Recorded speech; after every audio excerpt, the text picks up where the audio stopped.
14 secrets of खाना काबा शरीफ, ऐसे 14 राज जो हमें आज तक पता नहीं थे काबा शरीफ के। देखिए, वो दुनिया की सबसे ज़्यादा मोस्ट स्पिरिचुअल एंड मुकद्दस जगह है। Do you agree to what I said? I genuinely believe it. और जब भी मैं फोटोग्राफ देखती हूँ काबा शरीफ की तो इच्छा करती है कि काश मैं वहाँ जा पाती। खैर, I will discuss about it in detail after this video.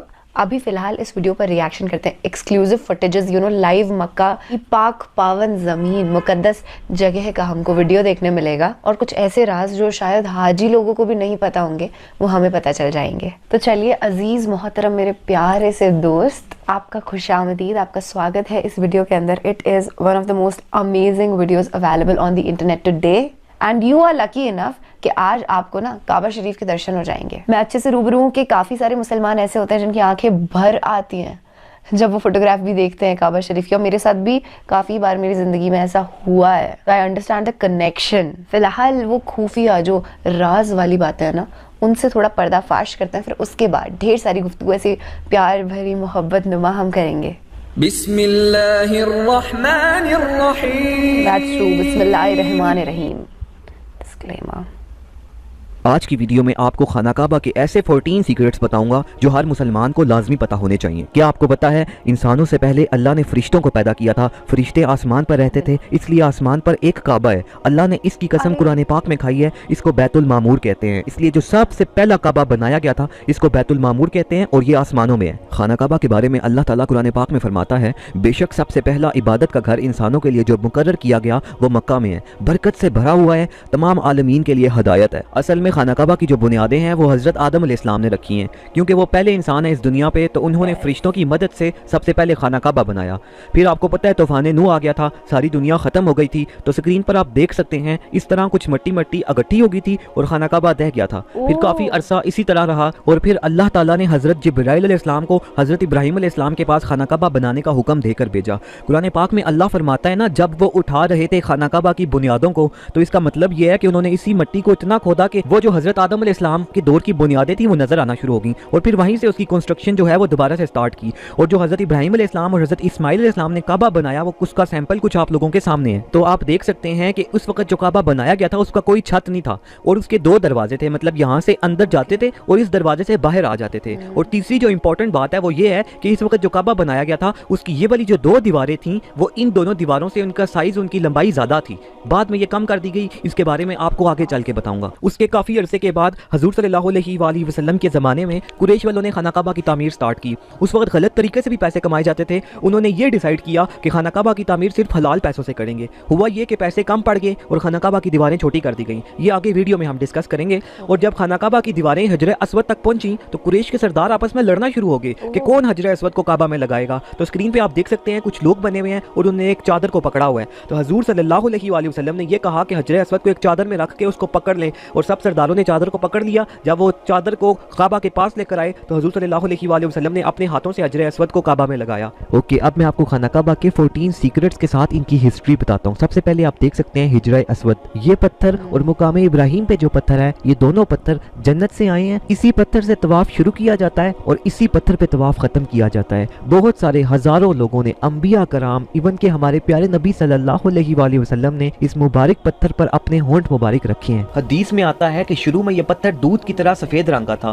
फिर लोगों के गुनाहों की वजह से ये काला हो गया। जो जरूरी बात है वो ये है, स्टार्ट में ये पूरा एक पत्थर था, लेकिन तारीख में कुछ ऐसे वाकयात हुए जिसकी वजह से ये पत्थर टूट गया और इसके 8 हिस्से हो गए। ये जो आपको चांदी का फ्रेम नजर आ रहा है, सबसे पहले फिर हजरत अब्दुल्ला बिन जुबैर रज़ी अल्लाह अन्हु ने चांदी का फ्रेम बनवाया और ये जो हिजरे अस्वद के टूटे हुए 8 टुकड़े थे उन्होंने इसके अंदर इसको फिक्स करवा दिया और खाना काबा पर लगा दिया। हिस्ट्री में हमें कुछ इस तरह की मालूमात भी मिलती है कि हिजरे अस्वद को चुरा लिया गया था। जब उसको वापस किया गया तो वो टुकड़ों में था। उसके 8 टुकड़े जो हैं वो खाना काबा में लगाए गए हैं और 6 टुकड़े जो हैं वो तुर्की में हैं। 4 टुकड़े महमूद पाशा मस्जिद में जो कि इस्तांबुल में उधर लगे हुए हैं। एक टुकड़ा ब्लू मस्जिद के मेहराब पे लगा हुआ है और एक टुकड़ा अजीम सुलेमान के मजार पर लगा हुआ है। दूसरे नंबर पे खाना काबा का दरवाजा है। खाना काबा के दरवाजे को बाबे तौबा कहते हैं। जब हजरत इब्राहिम अलैहिस्सलाम ने खाना काबा बनाया था तो उस वक्त खाना काबा के जो दरवाजे वाली जगह थी ये बिल्कुल जमीन के साथ जुड़ी हुई थी, लेकिन जब कुरैश ने काबा बनाया तो उन्होंने खाना काबा के जो दरवाजा था ये जमीन से ऊपर कर लिया। ये आप देख सकते हैं, ये जमीन है और ये काबा का दरवाजा है। उन्होंने इतना जो है वो ज़मीन से ऊपर उठा लिया। वो इस वजह से क्योंकि वो ये चाहते थे कि हर कोई खाना काबा में इंटर ना हो सके, कुछ लोगों को जिनको वो मंजूरी दें वो लोग सिर्फ खाना काबा के अंदर जो है वो इंटर हो सके। तो आप ये देख सकते हैं आज जब भी कोई खास मेहमान आता है, किसी मुल्क का प्राइम मिनिस्टर आता है,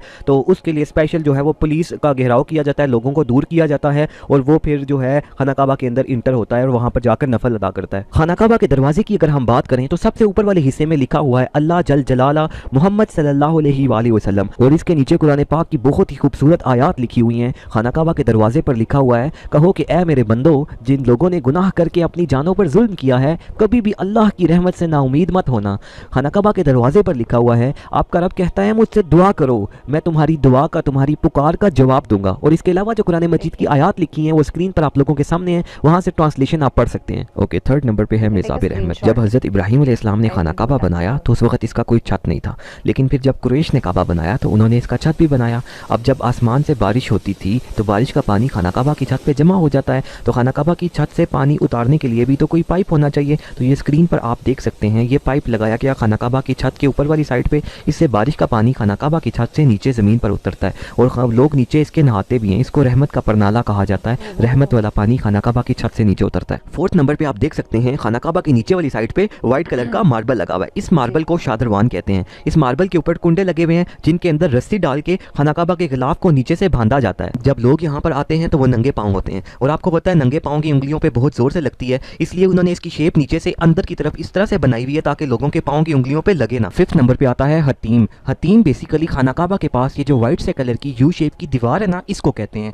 जब हजरत इब्राहिम अलैहिस्सलाम ने खाना काबा बनाया था तो आप देख सकते हैं उस वक्त कोई यू शेप की दीवार नहीं थी, उस वक्त कोई हतीम नहीं था। लेकिन फिर जब कुरैश ने खाना काबा बनाया तो वो खाना काबा बनाते बनाते पैसे कम हो गए, तो उन्होंने जो है वो इतना तकरीबन खाना काबा बनाया और इतनी जो थी वो जगह बच गई। इसकी जगह उन्होंने क्या किया, पैसे खत्म हो गए थे, उन्होंने यू शेप की एक दीवार बना दी। तो आज तक इसी तरह से खाना काबा है, इतना खाना काबा है और उसके साथ यू शेप की दीवार है। इस यू शेप की दीवार को हतीम कहते हैं। अब आपको पता है जब भी खाना काबा में इमाम साहब फर्ज नमाज पढ़ाते हैं तो वो खाना काबा के अंदर तो जाके नहीं नमाज पढ़ाते, खाना काबा के बाहर नमाज पढ़ाते हैं। और जितने भी लोग होते हैं खाना काबा के अंदर तो जाके कोई भी नमाज नहीं पढ़ता, सब लोग खाना काबा के बाहर ही नमाज पढ़ते हैं। इसलिए आप देख सकते हैं स्क्रीन के ऊपर जब भी फर्ज नमाज का टाइम होता है, फर्ज नमाज होने लगती है, तो ये खाना काबा के क्योंकि अंदर का हिस्सा है हतीम, इसको खाली करवाया जाता है, सब लोग इसके बाहर ही नमाज पढ़ते हैं। और जो तवाफ होता है वो भी आपको पता है खाना काबा के बाहर ही सब लोग तवाफ करते हैं, खाना काबा के अंदर तो तवाफ नहीं करते। इसलिए इस एरिया के अंदर भी कोई तवाफ करते हुए नहीं जाता, तवाफ भी इसके बाहर बाहर से ही होता है। और अगर आपको मौका मिले नफल पढ़ने का तो आप इस जगह के ऊपर ज़रूर नफल पढ़ें, क्योंकि अगर आपने इस जगह पे नफल पढ़े तो इसका मतलब ये है कि आपने खाना काबा के अंदर नफल पढ़े। और इसके अलावा कुछ बुक्स में कुछ स्कॉलर्स के मुताबिक हतीम के अंदर हज़रत हाजरा अलैहिस्सलाम और हज़रत इस्माइल अलैहिस्सलाम की कब्रें मुबारक हैं, क्योंकि ये बहुत हज़ारों साल पुरानी बात है, इसलिए इसकी कन्फर्म नहीं है, इसके बारे में अल्लाह ताला बेहतर जानने वाला है। नेक्स्ट फिफ्थ नंबर पे ये आप देख सकते हैं, ये खाना काबा का दरवाज़ा है और ये हजर अस्वद पत्थर है। इसके दरमियान की जगह को मुल्तज़म कहते हैं। इसके साथ इस तरह से अपने दोनों हाथ सर और चेस्ट लगाकर खड़े होकर दुआ मांगना सुन्नत है और यहाँ पे बहुत ज़्यादा दुआ कबूल होती है। इसलिए आप जब भी खाना काबा आने लगें तो दिल में पहले से 5-6 दुआएं रखें जो कि यहाँ पर खाना काबा में आके आपने बार बार मांगनी है। 7वें नंबर पे है मुकाम इब्राहिम। आप देख सकते हैं खाना काबा के पास एक जंगला लगा हुआ है। इस जंगले के अंदर फ्रेम में वो पत्थर है कि जब हज़रत इब्राहिम अलैहिस्सलाम ने खाना काबा बना लिया था तो इस पत्थर के ऊपर खड़े होकर हज़रत इब्राहिम अलैहिस्सलाम ने लोगों को हज के लिए बुलाया था। कुरान पाक में अल्लाह फरमाता है कि हज़रत इब्राहिम अलैहिस्सलाम अपने मुकाम पर खड़े हो गए और कहने लगे, लोगों आपके परवरदिगार ने एक मकान बना लिया है, लिहाजा इसके पास हज अदा करो। कुछ रवायात में ये भी आता है कि ये वाला पत्थर और हजर अस्वद ये दोनों जन्नत से आए थे और कुछ रवायात में ये भी आता है कि ये वाला वो पत्थर है जिस पर खड़े होकर हज़रत इब्राहिम अलैहिस्सलाम ने खाना काबा की तामीर की थी। हज़रत इब्राहिम अलैहिस्सलाम इसके ऊपर खड़े हो जाते थे और हज़रत इस्माइल अलैहिस्सलाम उनको पत्थर देते थे, तो ये पत्थर खुद ही ऊपर हो जाता था जहाँ पर पत्थर लगाना हो, फिर हज़रत इब्राहिम अलैहिस्सलाम वहाँ पर पत्थर लगा देते थे। लेकिन ये बात कन्फर्म है कि इस पे हज़रत इब्राहिम अलैहिस्सलाम के पाँव का निशान है, क्योंकि कुरान पाक में इसका जिक्र है और अल्लाह ताला कुरान पाक में इसके बारे में फरमाता है, और मुकाम इब्राहिम को नमाज पढ़ने की जगह बनाओ। इस वजह से तवाफ़ करने के बाद लोग इसके पीछे नफल पढ़ते हैं और इसको बहुत अफजल समझा जाता है। ज़रूरी बात तो यह है कि पहले ये खाना काबा के साथ ही होता था। जब हज़रत उमर फारूक रज़ी अल्लाह अन्हु ने ये देखा कि इसकी वजह से तवाफ़ करते हुए इस जगह पे लोगों का रश बन जाता है, तो उन्होंने इसको थोड़ा सा पीछे कर दिया ताकि लोगों का रश ना बने, लोग आसानी से जो है वो तवाफ़ कर सकें। और ये स्क्रीन पर आप देख सकते हैं जब इसकी सफाई करनी होती है तो ये वाइट से बोर्ड साइड पे लगा लेते हैं इसके, और इसके अंदर आके इसका जंगला खोल के इसकी सफाई की जाती है। 8, 9, 10 और 11 ये खाना काबा के 4 कोने हैं। खाना काबा के 4 कोनों में 2 कोनों को ज्यादा अहमियत हासिल है, वो इस वजह से क्योंकि स्क्रीन पे आप देख सकते हैं जो हज़रत इब्राहिम अलैहिस्सलाम ने खाना काबा बनाया था उसके 4 कोने थे, 1, 2, 3, 4। लेकिन फिर जब कुरैश ने काबा बनाया तो उन्होंने ये वाले 2 कोने खत्म कर दिए और जो नया खाना काबा बनाया उसको इतना कर दिया। अब आप देख सकते हैं जो नया खाना काबा था उसके अंदर 2 दो जो कोने थे वो नए थे और दो जो कोने थे वो वही वाले थे जो हजरत इब्राहिम अलैहिस्सलाम ने बनाए थे। अब इन दो कोनों को इसीलिए इंपॉर्टेंस हासिल है क्योंकि खाना काबा में अभी इस टाइम पे ये वही वाले कोने हैं जो हजरत इब्राहिम अलैहिस्सलाम ने बनाए थे। खाना काबा के इस कोने को रुकने हजर अस्वद कहते हैं क्योंकि इस कोने के ऊपर हजर अस्वद पत्थर लगा हुआ है, और इस कोने को रुकने यमानी कहते हैं क्योंकि इस कोने की जो डायरेक्शन है वो मुल्क यमन की तरफ है, और इसके कुछ हिस्से के ऊपर खाना काबा का गिलाफ नहीं है क्योंकि नबी सल्लल्लाहु अलैहि वसल्लम ने इस कोने का अपने हाथों से इस्तेलाम किया था, यानी कि अपने हाथों से इस कोने को टच किया था। इसलिए आप यहाँ पर जब भी आएँ तो हजर अस्वद का बोसा भी दें, और ये रुकने यमानी का ये जो हिस्सा है जिसके ऊपर खाना काबा का गिलाफ नहीं है, जिस हिस्से के ऊपर, इसका अपने हाथों से इस्तेलाम करें, यानी इसको अपने हाथों से टच करके सुन्नत रसूल सल्लल्लाहु अलैहि वसल्लम को पूरा करें। नबी सल्लल्लाहु अलैहि वसल्लम जब भी रुकने यमानी और रुकने हजर अस्वद के दरमियान से गुजरते थे तो ये वाली दुआ पढ़ते थे, रब्बना आतिना फिद दुनिया हसनतम व फिल आखिरति हसनतम व किना अज़ाबन्नार। अल्लाह ताला आपको भी इंशाल्लाह लेकर जाएगा, और जब भी आपका इनके दरमियान से गुजरना हुआ तो आपने भी यही वाली दुआ पढ़नी है। और खाना काबा के इस कोने को रुकने इराकी कहते हैं क्योंकि इसकी डायरेक्शन मुल्क इराक की तरफ है, और खाना काबा के इस कोने को रुकने शामी कहते हैं क्योंकि इसकी डायरेक्शन मुल्क शाम की तरफ है। 12 नंबर पे खाना काबा का गिलाफ। जब खाना काबा बनाया गया था तो उन वक्तों में खाना काबा पे कोई गिलाफ नहीं डाला जाता था, फिर वक्त आने के साथ साथ red, white, green different colour के गिलाफ खाना काबा पे डाले गए। आज खाना काबा के ऊपर काले रंग का गिलाफ डाला जाता है। काबा के गिलाफ पे अल्लाह के नाम और कुरान पाक की आयात लिखी हुई हैं। आप स्क्रीन पर देख सकते हैं कि कुछ साल पहले खाना काबा का गिलाफ मिस्र से बनकर बड़ी शान और शौकत से आया करता था।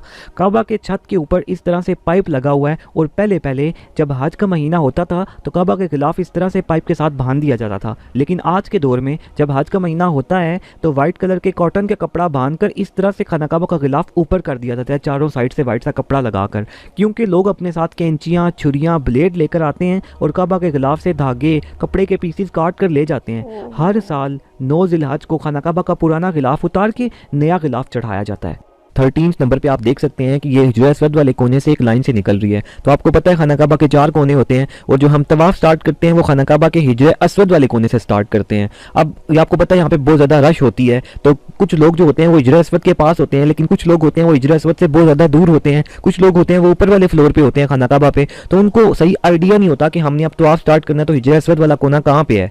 तो इतने दूर से इसलिए यहाँ पे ग्रीन से कलर की लाइट लगाई हुई होती है इन्होंने, और साथ एक बोर्ड लगाया होता है जिसके ऊपर लिख के अरबी में, उर्दू में और इंग्लिश में लिख के लगाया होता है कि यहाँ से तवाफ जो है वो स्टार्ट होता है। तो ये एक डायरेक्शन के लिए कि यहाँ से आपने तवाफ जो है वो स्टार्ट करना है, इसलिए ग्रीन सी लाइट लगाई होती है सीधा हिजर अस्वद वाले कोने की डायरेक्शन में। नेक्स्ट आप ये देख सकते हैं 8 ब्राउन कलर के मार्बल के पीसेस हैं। ये वो जगह है जहाँ पर हमारे प्यारे नबी सल्लल्लाहु अलैहि वसल्लम को हजरत जिब्राइल अलैहिस्सलाम ने नमाज पढ़ना सिखाया था। हजरत जिब्राइल अलैहिस्सलाम ने आप सल्लल्लाहु अलैहि वसल्लम को 2 दिन तक फज्र, जोहर, असर, मगरिब और इशा की नमाजें पढ़ना सिखाया, और ये भी बताया कि कौन से टाइम कौन सी नमाज पढ़नी है। हदीस में आता है, हजरत इब्ने अब्बास रज़ी अल्लाह अन्हु से रवायत है कि रसूल सल्लल्लाहु अलैहि वसल्लम ने फरमाया, हजरत जिब्राइल अलैहिस्सलाम ने इमाम बनकर खाना काबा पे इस जगह पे 2 दिन नमाज पढ़ाई, तो इसलिए इस जगह को मुसल्ला जिब्राइल कहते हैं। और ये वाली वो जगह है जहाँ पर हमारे प्यारे नबी सल्लल्लाहु अलैहि वसल्लम ने नमाज पढ़ी थी, और इसलिए आप देख सकते हैं कि जय नमाज और माइक यहाँ पर पड़े हुए हैं। ये वो जगह है खाना काबा में जहाँ से इमाम साहब नमाज पढ़ाते हैं, और पीछे जो लोग बैठे हुए आपको नजर आ रहे हैं ये खाना काबा में नमाज पढ़ने के लिए पहली सफ में बैठे हुए हैं। कुछ स्कॉलर्स का ये भी कहना है कि ये वो जगह है जहाँ पर पहले मुकाम इब्राहिम, यानी कि वो पत्थर जिस पे हजरत इब्राहिम अलैहिस्सलाम के पांव का निशान था, वो यहाँ पर होता था, क्योंकि कुरान पाक में अल्लाह ने फरमाया है ना, मुकाम इब्राहिम को नमाज पढ़ने की जगह बनाओ, तो इसलिए यहाँ पर जो है वो नमाज पढ़ाई जाती है। बाद में रश बन जाता था यहाँ पर तवाफ करते हुए, तो हजरत उमर फारूक रज़ी अल्लाह अन्हु के दौरे हुकूमत में ये मुकाम इब्राहिम को पीछे कर दिया गया। जब इमाम साहब यहाँ पर नमाज पढ़ाते हैं तो उनके लिए 9 माइक्स रखे जाते हैं, 3 जब वो खड़े होकर अल्हम्दुलिल्लाह पढ़ाते हैं, 3 माइक्स जब वो रकू में जाते हैं उसके लिए, और 3 माइक्स जब वो सजदे में जाते हैं उसके लिए। साथ ज़मज़म पड़ा होता है और एक टिश्यू का बॉक्स होता है। तो ये थी हमारी आज की वीडियो, आई होप सो आपको पसंद आई होगी। अल्लाह हाफिज and thank you so much for this marvellous content, and it was not a content, come on, ये तो वो राज हैं जो हमें पता होने चाहिए, ये राज होने ही नहीं चाहिए। Everyone should know it, specially मुस्लिम लोग जितने भी हैं उनके बीच में ये वीडियो बहुत ज्यादा फैल जाना चाहिए। मैं सच बताऊं तो मैंने खाना काबा शरीफ जो है, आप जानते ही हैं कि मेरी बहुत ज्यादा दिलचस्पी है और ये लाजमी है। My family is also happy that yes she is interested in something जो बहुत ज्यादा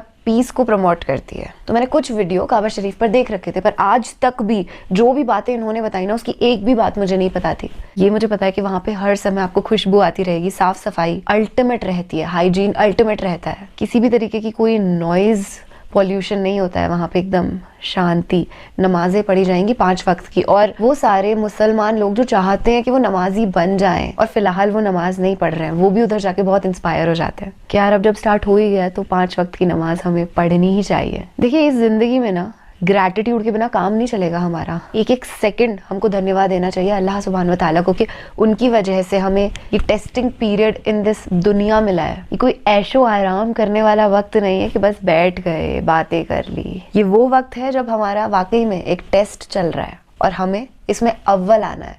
कैसे आएंगे?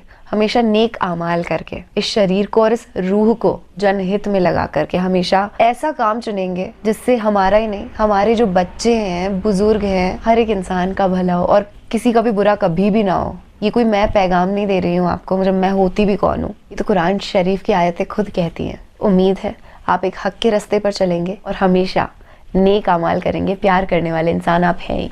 ढेर सारी खुशी, चैन, शांति, अमन की दुआओं के साथ इस वीडियो को मैं बंद करना चाहूंगी और आपसे किसी मालो दौलत की उम्मीद नहीं करती, पर चैन, शांति, अमन, मुस्कुराहट, प्यार अपने आप को, अपने परिवार को ही नहीं पूरी दुनिया को देने की उम्मीद करती हूँ। ऐसे ही मुस्कुराते रहिए।